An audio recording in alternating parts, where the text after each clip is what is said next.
Baik pemirsa Tanjung Pinang TV di mana saja berada, meskipun untuk pemilu 2024 masih 2 tahun lagi, tapi pemberian edukasi politik kepada masyarakat perlu dilakukan sedini mungkin agar masyarakat menjadi cerdas untuk melakukan pemilihan pada tahun 2024 dan kedepannya. Baik Pak Robi, kalau Bapak lihat pada pemilu kada sebelumnya di masa pandemi, partisipasi pemilih dengan sebelum pandemi bagaimana sih? Partisipasinya menurut data KPU kan dia lebih meningkat di 2020 dibandingkan dengan 2000 itu? Ya, dibandingkan dengan 2015. Nah, alasannya apa nih?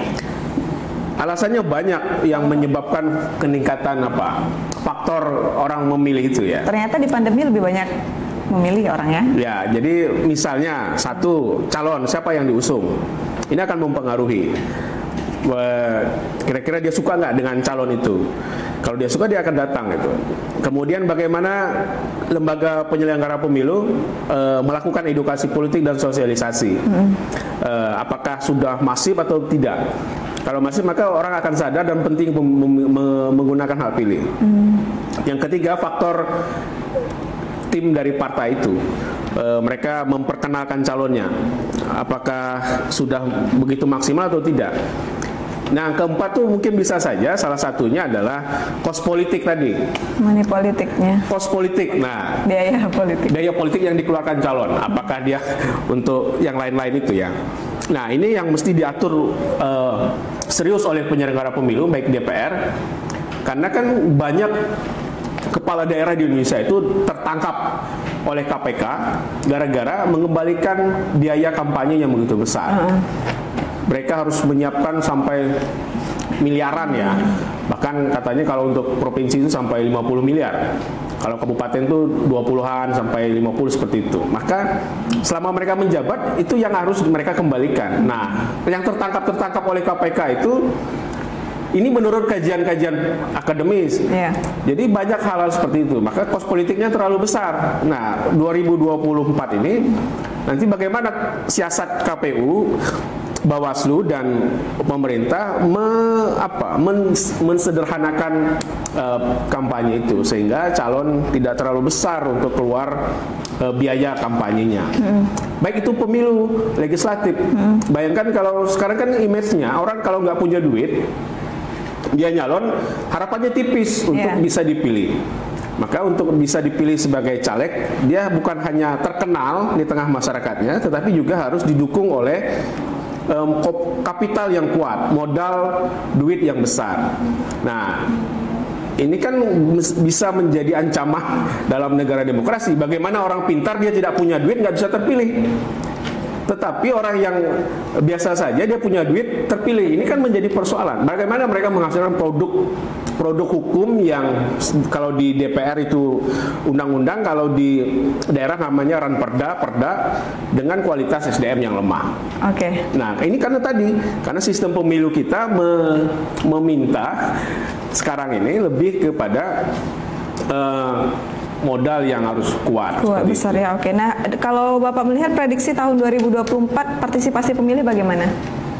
Ya, kita kan harus memasang target ya kalau sebagai KPU, pemerintah, karena kan kita sudah keluar duit yang banyak untuk menyukseskan pemilu. Itu lebih dari triliunan gitu. Maka kalau nggak salah 26 triliun persiapannya. Untuk pemilu itu kurang lebih 86 triliun. Bayangkan. Anggarannya kurang jadi, lebih 86. Duit sebesar itu harus disukseskan dengan partisipasi pemilih yang tinggi. Itu untuk se-Indonesia ya Bu, 86. Iya, itu anggarannya diusulkan ya. Nah, kalau partisipasinya rendah, betapa ruginya kita. Duitnya sudah banyak habis, yang milih sedikit. Maka indeks demokrasi kita itu akan baik kalau partisipasi pemilihnya tinggi. Itu indikatornya. Baik, kenapa sih Pak? Memang ibaratnya manusia butuh duit seperti itu ya. Jadi ya siapa yang memberi itu yang mungkin dipilih kan seperti itu. Tapi kenapa sih hal itu masih sangat berlaku di masyarakat kita? Nah, ini kan perlu edukasi. Kalau kita lihat struktur masyarakat Republik Indonesia dan masyarakat Kepulauan Riau, itu rata-rata 60% lebih itu lulusan SD, SMP. Sisanya SMA. Hanya beberapa orang persen saja yang kita sarjana gitu. Nah, barangkali yang sarjana juga tidak menolak. Kalau saya kira kalau sarjana kan termasuk pemilih yang cerdas. Maka ini yang harus kita edukasi. Negara yang ideal dalam berdemokrasi itu ketika sumber dayanya sudah hebat, sudah banyak yang melek politik seperti itu. Jadi kayak Amerika demokrasinya bagus, itu pun kadang-kadang menurun juga ya ketika Donald Trump itu menjadi presiden. Iya. Tapi sekarang sudah mulai kembali lagi. Nah, demokrasi yang bagus itu didukung oleh sumber daya yang SDM yang mendukung, yaitu kualitas IPM-nya misalnya tinggi seperti itu ya. Oke. Kalau SDM-nya rendah, karena ini kan one man one vote, satu suara sangat berharga.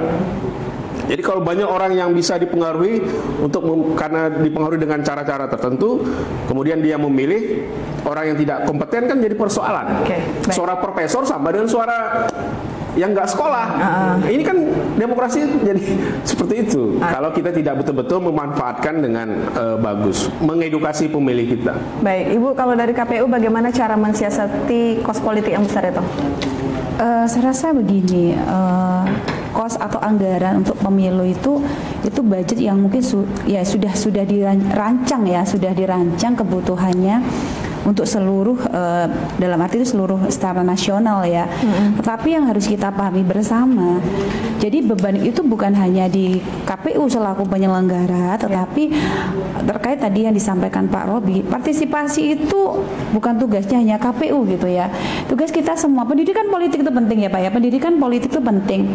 Baik kita penyelenggara, baik pemerintah, baik peserta pemilu memberikan edukasi pendidikan pemilih sehingga pemilih ini lebih cerdas ya dalam memilih, bukan orientasi lagi pada uang ya atau money politik, tetapi dia memilih sosok tokoh atau sosok calon itu sesuai dengan rekam jejak dia, sesuai dengan kemampuan kapabilitas dia, layak tidak dia itu menjadi seorang calon ya. Seperti itu. Jadi yang harus ditekankan adalah pendidikan politik tadi, pendidikan politik kepada masyarakat itu bukan hanya dilakukan pada masa kampanye, tetapi ya bisa dilakukan tidak harus di masa kampanye, tapi di luar masa kampanye pendidikan politik itu diberikan kepada masyarakat. Jadi masyarakat lebih cerdas, lebih tahu mana yang menjadi prioritas untuk yang harus dia pilih gitulah.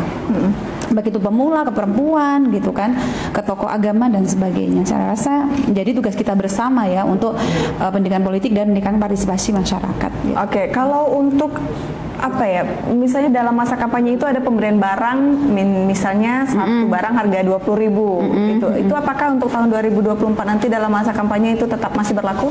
Saya rasa gini ya, mungkin ada aturan ya, saya belum tahu pasti, tapi di pemilu sebelumnya Pilkada 2020 ya, itu diatur dalam arti ada kegiatan untuk tatap muka ya kan, ada juga kegiatan melalui media daring atau tadi Zoom meeting. Yang tatap muka pasti akan dibatasin jumlah orangnya, kemudian dalam arti protokol kesehatannya. Kalau dia memberikan sejumlah ibaratnya barang itu biasanya tidak lebih dari kurang lebih, kalau yang sekitar berapa ya, 37 itu berapa gitu ya.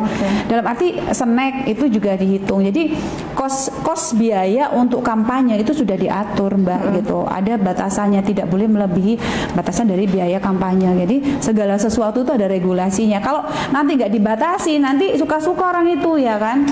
Maksud dalam arti yang si A maunya sebesar sekian ratus ribu, padahal itu nggak boleh. Dalam arti semua akan diatur, baik itu mulai spanduk, ya baliho, kemudian besaran untuk pemberian event souvenir kit yaitu ya, souvenir kit dan sebagainya itu udah ada aturannya. Saya rasa walaupun ada aturan, tapi kalau Pak Robi lihat itu masih di luar aturan, itu masih berlaku tidak? Selama Bapak menjabat lah, sepengalaman Bapak. Di luar aturan, karena kan penyelenggara ini baik Bawaslu, KPU kan terbatas orangnya, ya kan? Kalau Bapak lihat, ya ada saja celah untuk bagi peserta pemilu untuk menggunakan di luar aturan itu. Nah, ketika 2019 kan masih ada beberapa caleg kita yang dilaporkan dalam kasus money politik. Nah, ini kan menjadi catatan bahwa ke depan aturan tentang penegakan hukum money politik itu memang harus penting untuk ditingkatkan supaya jangan ada lagi peserta pemilu yang menggunakan cara-cara seperti itu kan cara ilegal. Cara yang haram untuk mendapatkan suara ya. Suara pemilih itu ditukar dengan duit. Itu mendapatkan untuk mereka memilih calonnya. Cara seperti itu kan nggak dilarang oleh aturan kita, aturan KPU, baik undang-undang. Nah, ke depan kalau bagaimana caranya untuk bisa terpilih? Ya dari sekarang kerjanya gitu. Kerja mendekati konstituen itu dari sekarang. Nah, kalau sudah maksimal ternyata tidak terpilih, ya itulah dari risiko baik, Pak. Politik yang kalau selama Bapak menjabat sebagai Ketua KPU Tanjung Pinang, apa nih masalah yang paling detail dihadapi oleh KPU? Kalau KPU tuh yang dihadapi paling itu di hari pemilihan ya. Kemudian apa itu di hari pemilihan masalahnya? Ya biasa, misalnya surat suara kurang gitu. Misal seperti itu. Kemudian pelanggaran kampanye, lebih ke administrasi sebenarnya. Seperti itu aja sebenarnya. Kalau yang lain saya kira, kalau Tanjung Pinang saya kira masih peserta pemilunya masih mematuhi aturan. Ada yang melanggar ya, tapi kan kita mungkin tidak tahu. Karena kan mata-mata penyelenggara juga terbatas. Nah, dari 7 kabupaten kota di Kepri, mana nih partisipasi pemilih yang paling meningkat, Pak? Yang paling baik? Ini Bu Sriwati yang ada nih. Silakan Ibu Sri. Kalau kita bandingkan 2015 untuk pilkada ya, pilkada saya rasa meningkat karena dalam arti dulu Batam itu turun ya 2015, tetapi di 2020 untuk pilkada meningkat, terutama juga Rimo juga tinggi, Natuna juga tinggi gitu kan. Jadi ya kita bersyukur sih untuk pilkada kemarin, walaupun mesti di masa pandemi, tapi partisipasi masyarakat itu tuh naik. Ya memang banyak faktor ya, bukan hanya faktor masalah dia datang ke TPS, tapi calon itu mempengaruhi juga memang, mempengaruhi background seorang ketokohan dan sebagainya, itu mungkin mempengaruhi masyarakat juga. Terus cara mereka memilih ya, dalam arti berkampanye ya, metode cara penyampaian kepada masyarakat, pendidikan politiknya, ya itu mungkin jadi faktor-faktor yang menjadi pertimbangan masyarakat. Saya rasa seperti itu, Mbak. Saya rasa ya mungkin saya juga akan yakin ya, meskipun 2024 itu menjadi pemilu dan pilkada yang ibaratnya kompleks dalam 1 tahun yang bersamaan, tapi saya yakin partisipasi bisa meningkat. Nah, ya kembali lagi bagaimana kita melakukan pendidikan politik dan sosialisasi kepada masyarakat yang lebih masif melalui mungkin media-media sosial dan sebagainya. Saya rasa melalui media sosial, pemberian edukasi politik kepada masyarakat. Tapi kan tidak semua masyarakat memahami penggunaan media sosial atau mungkin ketertarikan mereka untuk melihat hal itu di media sosial. Apakah ada cara khusus yang dilakukan KPU misalnya untuk mengurangi masyarakat yang ibaratnya doyan dengan money politik? Iya, karena tidak semua masyarakat kita ini tahu teknologi ya Mbak ya. Kalau yang sudah usianya lanjut, dalam arti orang-orang ibaratnya yang nggak paham terkait dengan teknologi, tidak mungkin kita paksakan dia untuk dalam arti tahu teknologi. Tetapi banyak cara yang bisa kita lakukan pendekatan kepada masyarakat yang tidak tahu teknologi ya. Pasti tatap muka, ujung-ujungnya lagi tatap muka. Tetapi itu pembatasan untuk melakukan sosialisasi kepada masyarakat dengan tatap muka, progresnya diperketat, dan ini juga akan melibatkan bukan hanya KPU provinsi ya, mungkin kabupaten kota, kemudian partai politik, pemerintah dan sebagainya. Jadi tugas kita bersama bagaimana masyarakat itu melek untuk berdemokrasi dan menjadi pemilih yang cerdas gitu. Baik Ibu, di closing statement untuk sesi terakhir kita pada hari ini, apa yang harus dipersiapkan dalam pemilu 2024 ini, baik edukasi untuk masyarakatnya ataupun untuk calon partai politik itu sendiri? Tadi sudah saya bincang di depan ya, mungkin ada beberapa poin penting, baik itu anggaran, kemudian persiapan untuk simulasi kegiatan pemilu dan pilkada, kemudian juga terkait dengan SDM, ya kan, kemudian integrasi untuk integrasi teknologi informasi, kemudian juga sarana prasarana gitu. Itu menjadi saya rasa hal-hal yang penting juga terkait dengan rancangan untuk peraturan KPU. Itu adalah hal-hal yang memang harus diperhatikan atau menjadi poin-poin untuk persiapan dalam menjelang pemilu 2024. Saya rasa itu sih dari saya.